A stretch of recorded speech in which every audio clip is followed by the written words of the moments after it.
पिथौरागढ़ जनपद में अतिक्रमण कर सड़क को पार्किंग बनाने वालों पर पुलिस की ताबड़तोड़ कार्रवाई जारी है।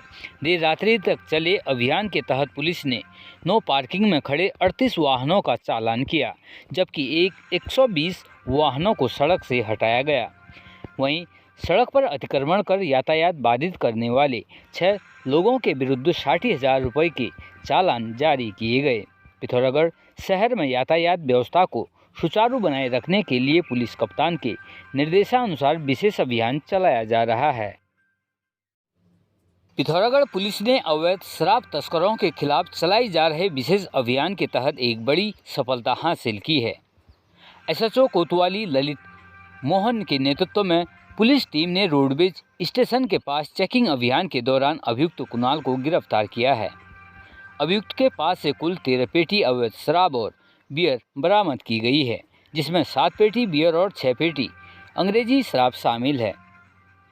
इसके साथ ही अवैध शराब की तस्करी में प्रयुक्त एक अल्टो कार को भी जब्त किया गया। अभियुक्त के खिलाफ कोतवाली पिथौरागढ़ में धारा 60/72 आबकारी अधिनियम के तहत मुकदमा दर्ज किया गया।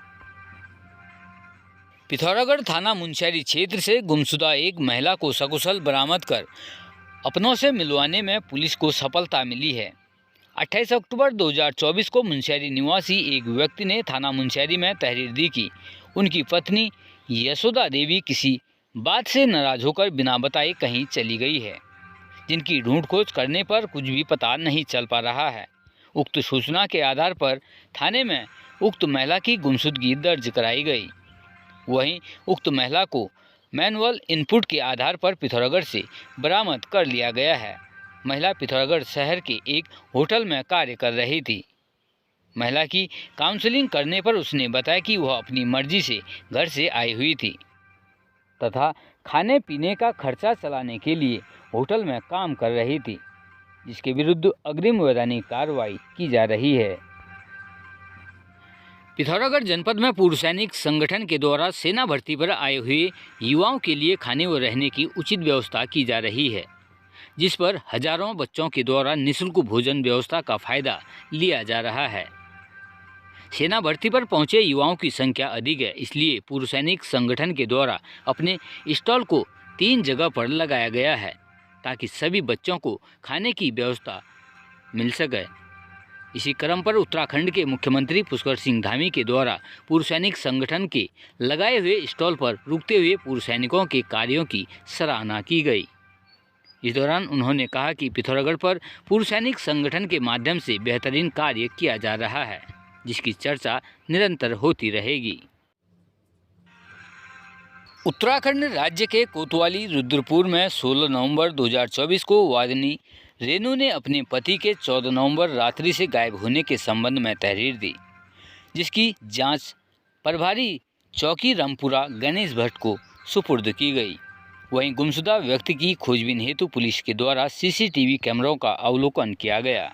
इस दौरान संदिग्धों से पूछताछ करते हुए सर्विलांस की मदद ली गई, जिस आधार पर संदिग्ध गणेश निवासी रामपुरा थाना रुद्रपुर से पूछताछ की गई, परंतु उक्त गणेश लगातार पुलिस को गुमराह करता रहा। वहीं मामले की संवेदनशीलता को देखते हुए उक्त गुमशुदगी को मुकदमा एफआईआर संख्या 575/2024 धारा 140(3) भारतीय न्याय संहिता में तरमीन करते हुए वादी मुकदमा राजू निवासी रामपुरा की तहरीर के आधार पर विस्तृत विवेचना प्रारंभ की गई।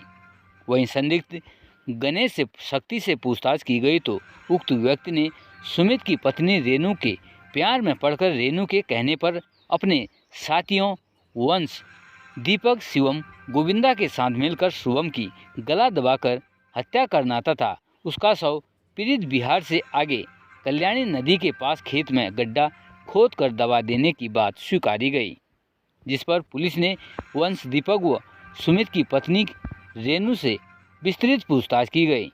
पूछताछ में सभी ने अपने अपराध को स्वीकार लिया। तत्पश्चात पुलिस के द्वारा अभियुक्त गणों की निशानदेही पर गड्ढे में दफनाए गए शव को निकालकर बरामद कर लिया गया तथा शव को कब्जे में लेकर पंचायतनामा भरते हुए पोस्टमार्टम की कार्रवाई की गई। वहीं अभियुक्त गणों के विरुद्ध विभिन्न धाराओं में मुकदमा पंजीकृत कर अभियुक्त गणों को माननीय न्यायालय में पेश किया गया।